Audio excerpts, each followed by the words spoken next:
Macrotumia, el sustantivo macrotumia y el verbo matrokumein son característicamente palabras bíblicas. No se encuentra en absoluto en el griego clásico y solo muy rara vez en el griego posterior. Son en verdad palabras típicamente cristianas, pues como veremos, describen una virtud cristiana que para los griegos no era realmente una virtud. En el Nuevo Testamento, macrotumia se encuentra 14 veces y macrotumein 10. La traducción de la versión de la Reina Valera antigua oscila entre resignación y paciencia. Estas palabras tienen dos usos. Macrotumia y macrotumein describen el espíritu constante que nunca cederá. Es esa paciencia y fe que finalmente heredará la promesa. Abraham recibió la promesa porque había esperado con paciencia. Hebreos 6:15. Paciencia es una virtud que el cristiano debe tener mientras espera el advenimiento del día del Señor, y puede aprender de la paciencia del labrador que espera la cosecha, por ejemplo, y de la paciencia de los profetas que nunca perdieron su esperanza en Dios. Santiago 5, versos 7 al 10.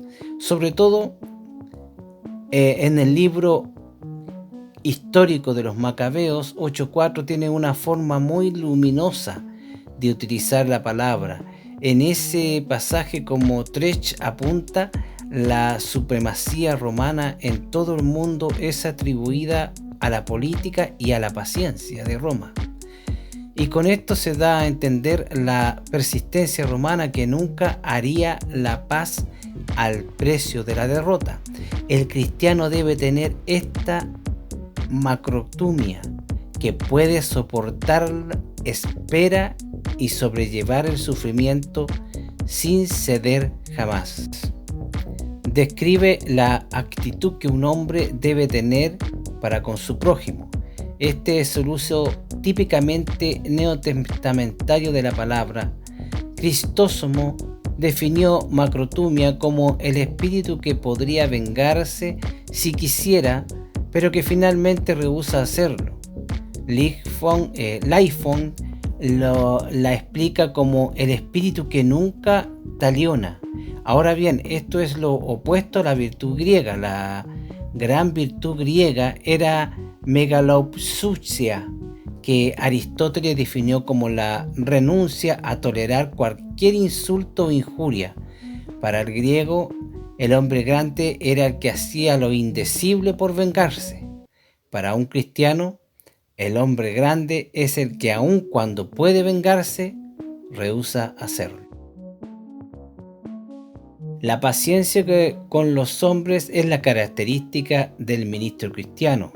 Esta cualidad es, según el apóstol Pablo, en 2 Corintios 6:6, en 1 Timoteo 1:16, en 2 Timoteo 3:10, la prueba de que el apóstol o el apostolado es auténtico. Nadie que carezca de esta paciencia, de esta catrotumia, puede pretender dirigir o guiar a una congregación cristiana. Es la característica del predicador cristiano.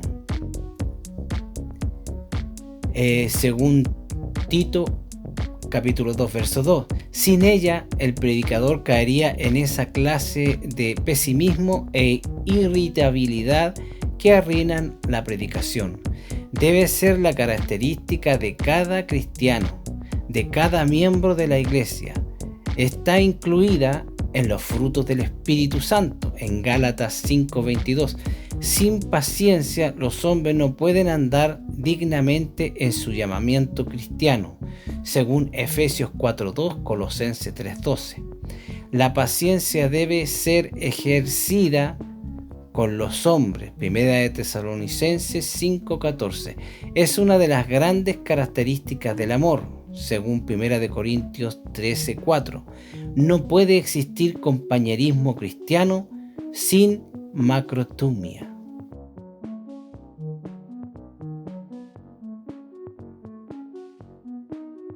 Y la razón para eso es que macrotumia es la gran característica de Dios. Romanos 2, 4 y 9, 22. La macrotumia de Dios fue la que en los días de Noé esperó hasta que el arca estuvo construida. Primera de Pedro 3:20. Esa misma macrotumia fue la que hizo posible la salvación del hombre, según segunda de Pedro 3:9 y 15. Si Dios hubiese sido un hombre, ya habría tiempo que con un solo movimiento de su mano hubiera borrado del mundo la existencia del ser humano, pero en su paciencia, en su macrotumia, conlleva los pecados, las insensateces y desobediencia de los hombres. La gran responsabilidad que recae sobre el cristiano es ser tan paciente con su prójimo, así como Dios lo es con cada uno de los seres humanos de la tierra. Macrotumia, grande significado.